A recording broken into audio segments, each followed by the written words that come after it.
Salam. Əgər sən də coğrafiyanı öyrənə bilmirəm deyirsənsə, bu gün coğrafiyanı öyrənmənin asan yollarını sizinlə paylaşacağam.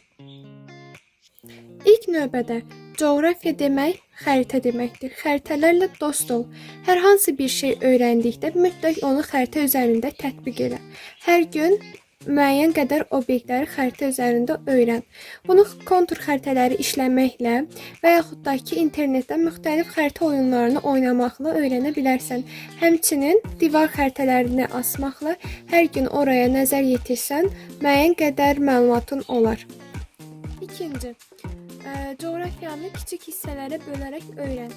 Məsəl üçün, ölkələri öyrənirsən, ilk öncə Avropanın ölkələrini öyrən, sonra keç Asiyaya. Üçüncüsü, coğrafiyanı əzbərləmə, anla, məntiqi əlaqə qur. Məsəl üçün, Antarktida nə üçün soyuqdur? Bunu iqlimlə əlaqələndir və məntiqini başa düşəcəksən. Dördüncüsü, hekayələndirmə üsulu. Hər hansı bir fakt öyrənərkən onu hekayə üsulu ilə öyrən. Necə? Ölkələri öyrəndikdə ora sanki sənin səyahət etdiyin yerlərmiş kimi öyrən və beynində onun xəritəsini qur. Beşincisi, daimi təkrar. Bunu gün ərzində özünə uyğun plan quraraq, müəyyən saatlarda coğrafiyanı təkrar edərək daha da yadda saxlamaq olar. Altıncı üsul, öyrəndiklərini tətbiq etmək. Təbii ki, coğrafiya sadəcə nəzəri hissə ilə yekunlaşmır.